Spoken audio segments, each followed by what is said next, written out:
Shalom. Selamat siang adik-adik, sudah siap live streaming siang hari ini? Yuk, duduk yang manis. Jajanan-jajanan itu masih ada enggak? Singkir-singkirkan dulu. Itu yang pegang HP, mainan HP, singkir-singkirkan dulu. Kita mau ibadah siang hari ini. Kita siapkan hati kita siapkan pikiran kita. Oke? Ya Kak Marta, kalian kita mulai ya.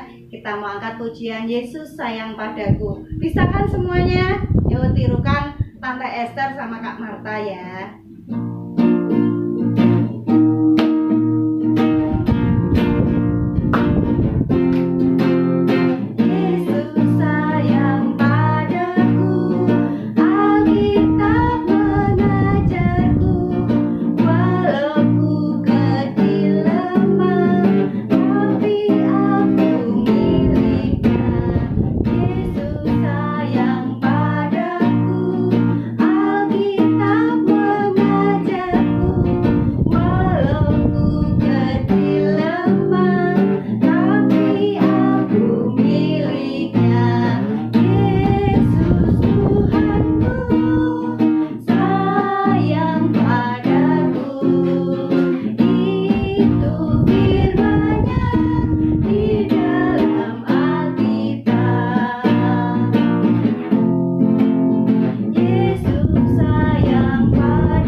Adik-adik, itu yang dikatakan juga di Alkitab ya. Sudah capek adik-adik?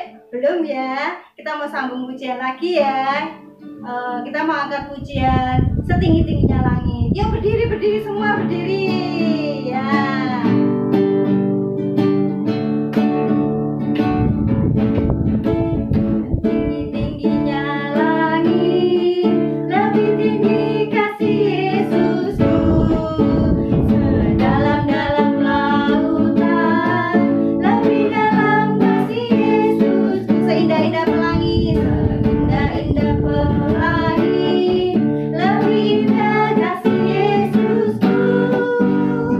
Kasih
adik-adik, kita sudah puji-pujian. Sebentar kita mau dengarkan firman Tuhan. Kita mau siapkan hati kita, duduk yang manis. Silakan duduk kembali, duduk yang manis. Lipat tangannya, tutup matanya. Dan kita mau angkat pujian firman Tuhan, kudengar.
Tidak ada yang melek kalau berdoa. Subur dan berbuah lebat, Yesus tolong padaku. Yesus tolong padaku. Sekali lagi firman Tuhan ku dengar. Ku tanam di hatiku.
Tuhan, untuk siang hari ini kami sudah memuji, memuliakan nama Engkau. Sebentar kami mau mendengar firman-Mu Tuhan.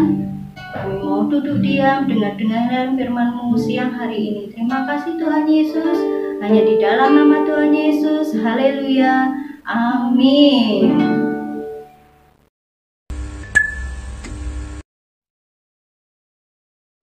Shalom. Selamat siang adik-adik. Selamat hari Minggu, selamat beribadah kepada Tuhan kembali. Nah, tadi kita sudah adik? Sudah memuji Tuhan. Masih semangat? Ayo, siapa yang tidak semangat? Kita akan tetap semangat ya untuk minggu ini. Nah, sebelum kita mendengarkan firman Tuhan, yuk kita mau berdoa.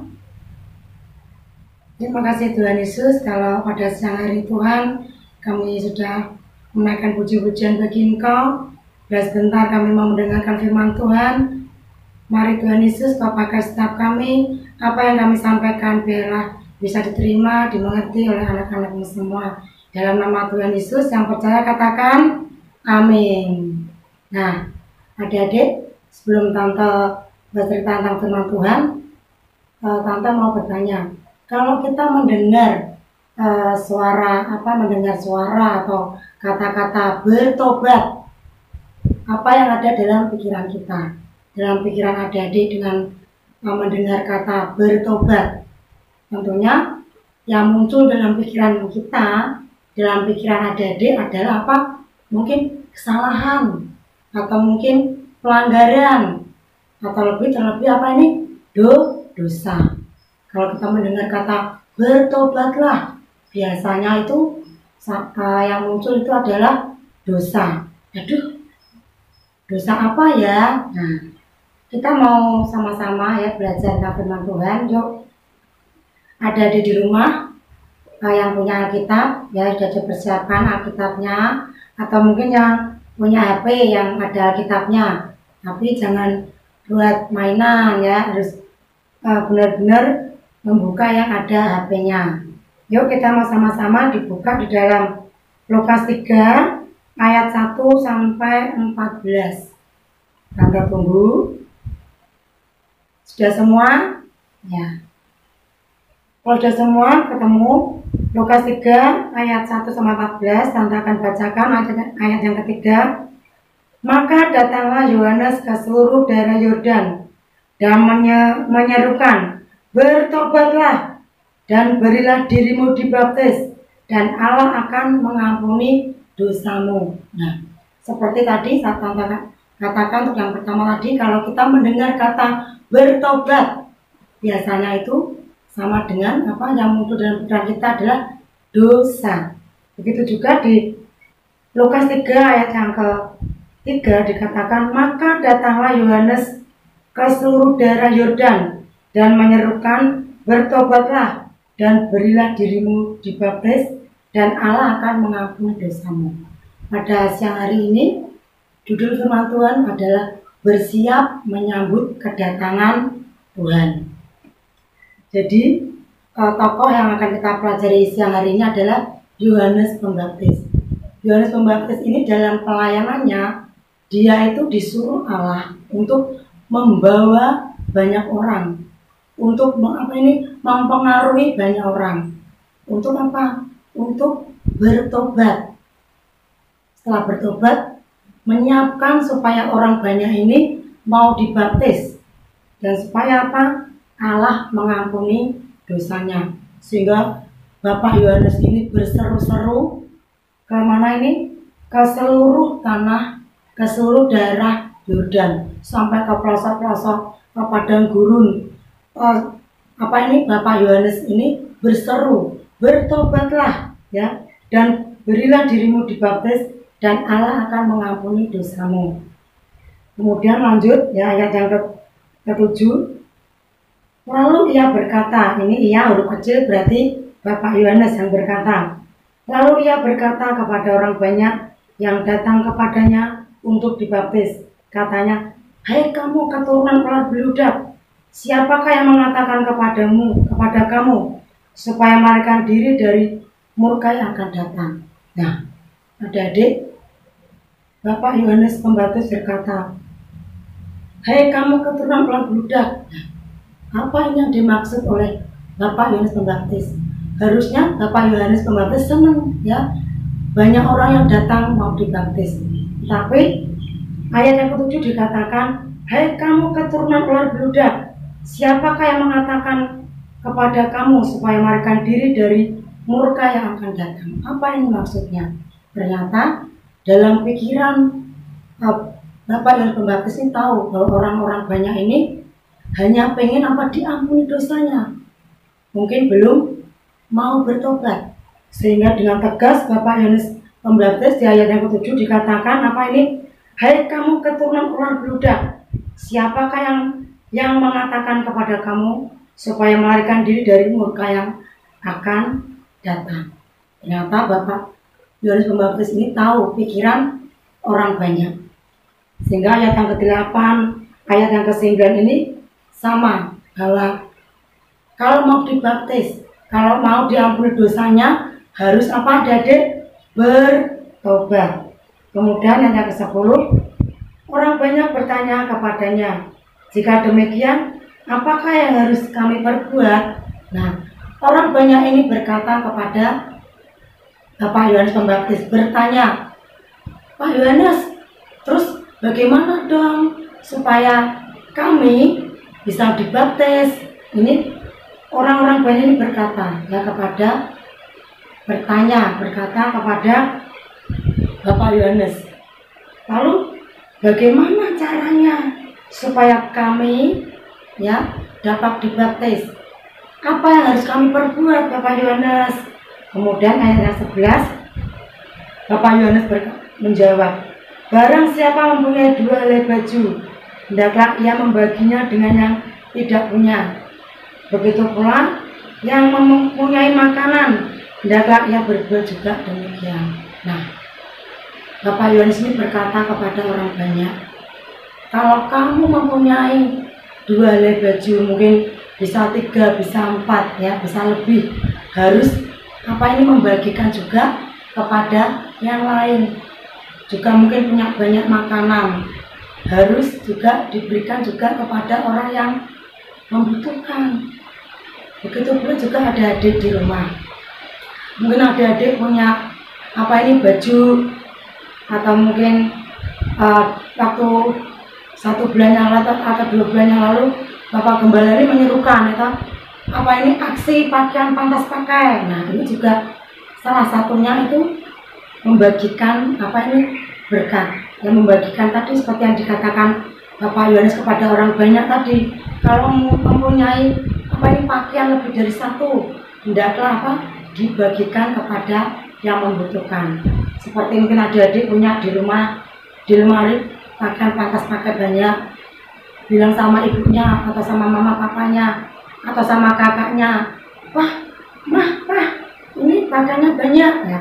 Kita ingat mungkin saudara kita yang jauh, atau kita ingat saudara kita yang tidak satu rumah, atau kita ingat tetangga kita yang dekat, kita kasih kita berikan. Tentunya memberikan yang terbaik, bukan yang bolong-bolong kita berikan, tidak, tapi beri yang terbaik. Kemudian kita punya makanan nih di rumah, banyak yang datang ngirim roti, kalau pas ulang tahun mungkin banyak roti yang datang, atau mungkin pas kita keberkatan kita membagikan juga kepada yang membutuhkan.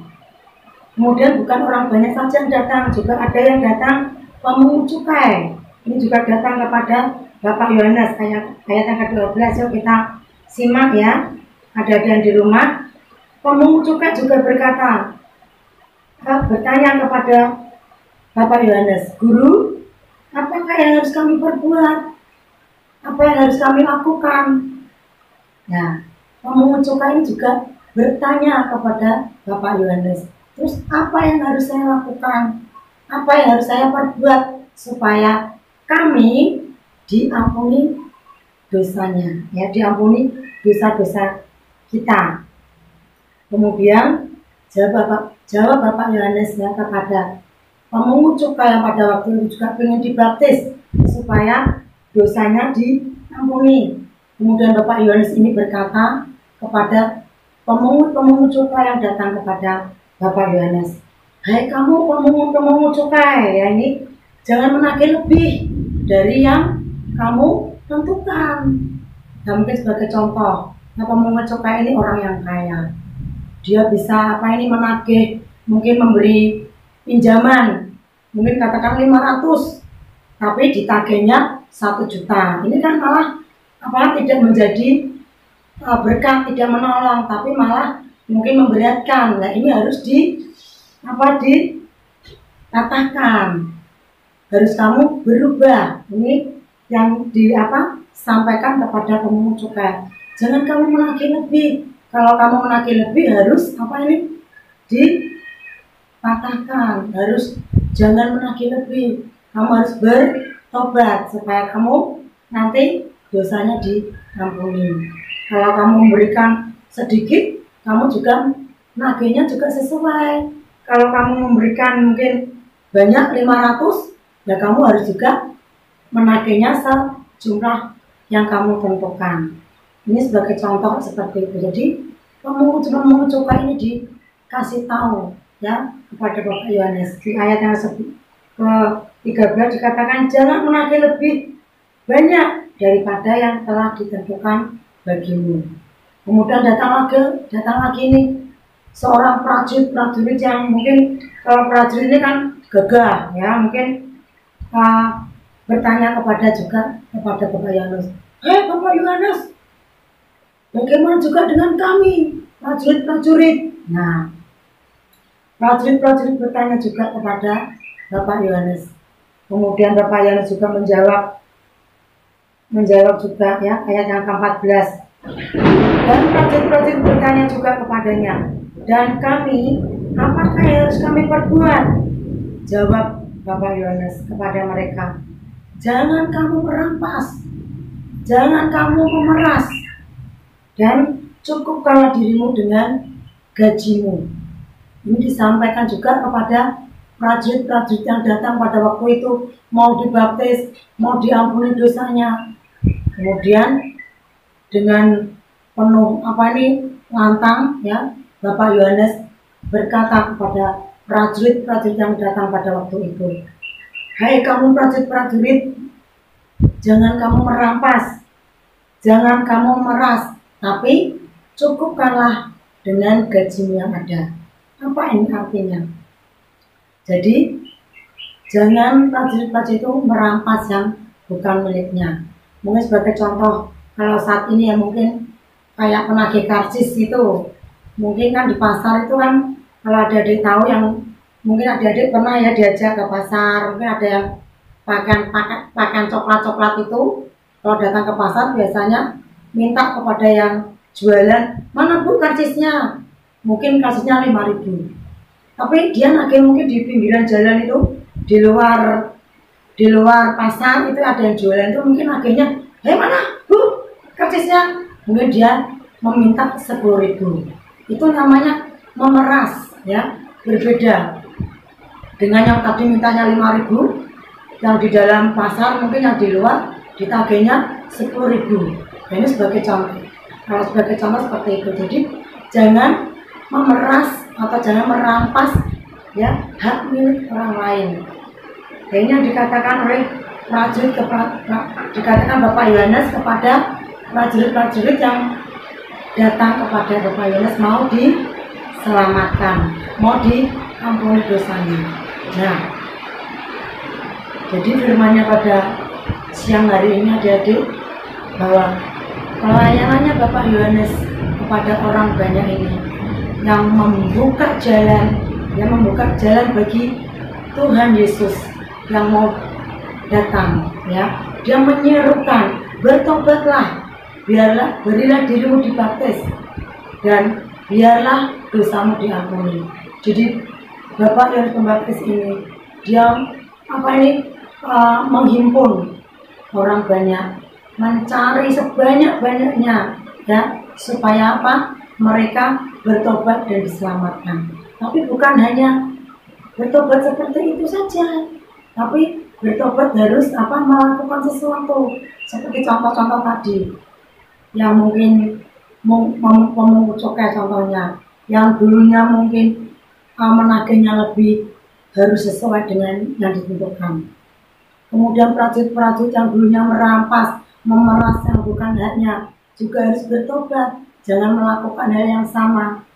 Juga orang-orang banyak mungkin contoh sekarang ini mungkin jahat sama orang lain, tidak mengasihi Tuhan dan tidak setia kepada Tuhan. Mungkin contohnya ini yang sederhana ya, mungkin memberikan persembahan yang tidak baik, mungkin uangnya diulas-ulas, belajar memberi yang terbaik, mungkin ditata yang rapi, memberi yang baik ya, beri yang terbaik kepada Tuhan. Jadi seperti itu. Jadi mungkin berkat firman Tuhan siang hari ini kita bisa belajar dari orang banyak tadi kemudian juga pemungut cukai, juga prajurit-prajurit yang ada, dikasih tahu oleh Bapak Yohanes Pembaptis. Begitu pula berkat yang kita terima juga. Ya, jadi mungkin ada yang masih berantem, mungkin masih marah-marah di rumah, marah-marah mungkin di waktu main, atau mungkin marah-marah di gereja. Mungkin ada yang marah-marah di gereja, mungkin ditegur sama mamanya di gereja, atau ditegur sama guru sekolah minggunya, terus marah, nangis, ya, terus mungkin berkata kotor. Harus bertobat, ya, harus bertobat, beri yang terbaik kepada Tuhan. Mungkin malah walaupun masih kecil, ya, mungkin TK, kita belajar berikan yang terbaik kepada Tuhan. Ya, firman Tuhan ya saya panjangkan pada siang hari ini. Intinya firman Tuhan pada siang hari ini adalah kita bertobat, berbalik dari yang jahat, dari yang tidak baik, kembali kepada Tuhan, lebih mengasihi Tuhan. Tentunya kita bertobat di hadapan Tuhan. Firman Tuhan saya panjangkan. Mari adik-adik kita mau berdoa. Terima kasih Bapak yang baik, terima kasih Tuhan Yesus. Kami sudah sama-sama belajar tentang firman Tuhan, tentang pertobatan, di mana kita rindu untuk bertobat. Karena apa? Karena waktu kita menantikan Tuhan, membuka jalan bagi Tuhan, kami harus bersih di hadapan Tuhan. Kita harus belajar bertobat. Apa yang mungkin kami lakukan jahat, kita mau bertobat Tuhan. Terima kasih Bapak yang baik, terima kasih Tuhan. Ampuni setiap kami Tuhan, adik-adik, ampuni juga saya Tuhan yang menyampaikan firman Tuhan. Biarlah Roh-Mu yang bekerja, Roh Kudus-Mu yang akan menyempurnakan. Dalam nama Tuhan Yesus, sampai saya katakan, amin.